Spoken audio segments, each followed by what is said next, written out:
The next tool we're gonna be talking about is EVERSCROLL, and you can't really see EVERSCROLL when you're gonna click on Q menu with something selected, and the reason for that is simply because this mesh is in a wrong mesh state. The only way to see EVERSCROLL is when you have a live boolean, at least one, on your mesh.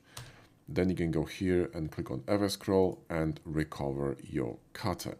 Now this EVERSCROLL goes a bit deeper than this, so let me just create more cutters here and I'll show you what it does. Let's click on EVERSCROLL, and by default when you're gonna be scrolling with your mouse, you can scroll through all the cutters and you can see them in here, right? And if you're gonna stop scrolling, let's say you wanna recover this one, you click and you can start working on this cutter. Well, normally when I work with HardOPS and box cutter and I want to work on a cutter that I just performed, I'm gonna simply hold shift to shift it to live. So when I cut, I hold shift and I click, and it's going to keep the cutter highlighted here so I can actually, work on it, adjust it, move it, whatever. By default, if you're not going to change settings in here in advanced settings for box cutter, the cutter is gonna be hidden, right? So now EVERSCROLL is a way to recovering these cutters from the cutter collection. So instead of pressing Alt H, which is going to, reveal all the cutters, which is a complete mess sometimes, especially when you have a lot of cutters, this is a far better way of working with booleans. But you have more options here than just, recovering one cutter. So first, let's go through these shortcuts here. First one's gonna be Shift modifiers. Now the Shift EVERSCROLL will not really work very well here in the 4.3 because we have a smooth by angle added as a modifier, which is the last modifier. So let me show you this in 4.0. This tool is not really usable in the new version of Blender unless they're going to fix it somehow and bypass the last modifier being smooth by angle, because in 4.0 auto smooth isn't a modifier but it's actually here embedded in the data. If I'm going to run a shift scroll, it's gonna simply behave normally and show me a clean, sharp mesh. And you can see how these modifiers kind of, create your shape, which is, I don't know why would you need that, but it's there if you want it. Next one's gonna allow you to, this one, control click, allow you to recover all the child objects, and all the cutters are parented to the mesh, right? You can see here there's a parenting line. Box cutter does it by default. And if you're going to use this option, you're going to uncover all the children and you're gonna be able to see all the cutters. I never really use it, but it's there if you want it. And the last one is actually quite useful. It's multiply. So it's the same option as here, and it's going to apply all the modifiers to your mesh except for the last bevel and weighted normal modifiers. So if I'm gonna run this one, Alt click, all my modifiers were applied. Let me just add bevel and the weighted normals, right? And now I'm going to run smart apply, see what happens. Go here, smart apply, and you see bevel and the weighted normals are left, but the rest, including mirror, was applied. So if you want to apply all the booleans and all the mirrors and other modifiers, that's how you do it, okay? Smart apply. Now let's go back here because we have more options to talk about in terms of EVERSCROLL. Let me just create more cutters. There we go. Q, EVERSCROLL, and let's go.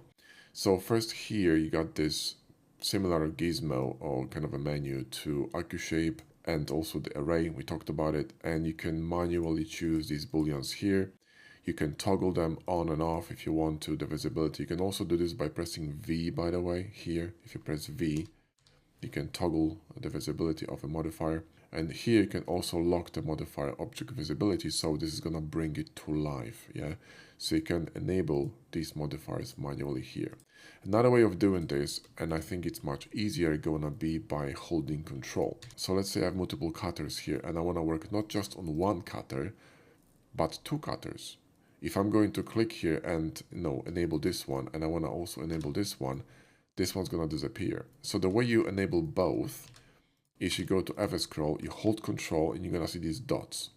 And when you hover over, it's gonna show you a quick preview of which cutter you are about to select. And you can click and you're gonna enable them both. This is very useful when you wanna work on multiple cutters like this, for example, at the same time, right? Other options here are kind of self-explanatory, like for instance, if you press A, you're gonna be enable or disabling the visibility of this cutter, etc. But This one here, the recursive boolean, may be a bit confusing, so let me show you what it is. This one here is really important, so let's talk about it. It's quite powerful actually. So let's say I'm going to grab this cutter and I'm going to cut it, right, with another boolean like this.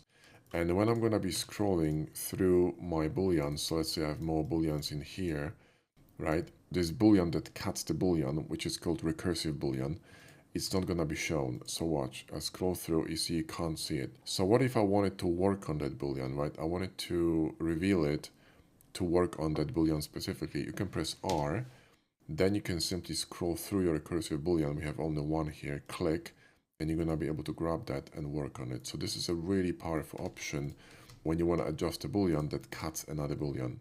That's called recursive boolean, okay? So that's what these options are for. And another one here is Shift V, which is going to hide all the modifiers, all the boolean in the mesh. So instead of hiding one of them with V, Shift V is going to hide all of them. And there you go. So these will be the most important things you need to know about EVERSCROLL. It's a very powerful option. And again, remember, it's only accessible when you have active booleans running on your mesh. This is also going to work for cutters, because when you have a cutter selected, and you have a cutter running on that cutter, you can also run EVERSCROLL on that cutter. It's simply below this main menu here, so it's here, right? Just moved a bit lower, because it's not really the most important thing you may be willing to do with a cutter. Yeah, you may want to solidify it or do other things that are more important, like array it, that are more important than, recovering a cutter on this cutter. So there you go, that's how it works.